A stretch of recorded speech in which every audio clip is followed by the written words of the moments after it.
भैया माँ से दया मांगे भगवती से दया मांगे तो हाथ जाके ताली जाके तब नहीं भैया तब नहीं भैया आइले हो तब नहीं भैया आइले हो तब नहीं भैया हाँ तो भैया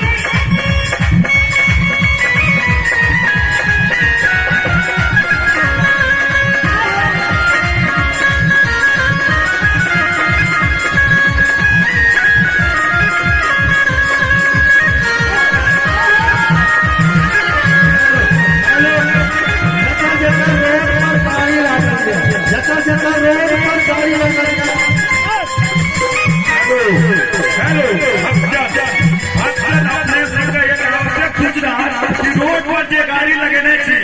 वो साइड लगा के गाड़ी लगानी जे कि भक्त जग जावे में कोनो कष्ट नहीं है और सब बच्चा शांति बना के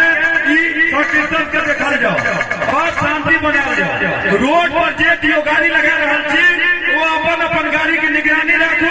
अगर डिस्टर्ब है तो गाड़ी को मोल पर हटा देल जाए। हटवा के लिए के हटाते आप लेंगे हटा दियो एतवार की जो एतवार से के हटाते बहुत खाल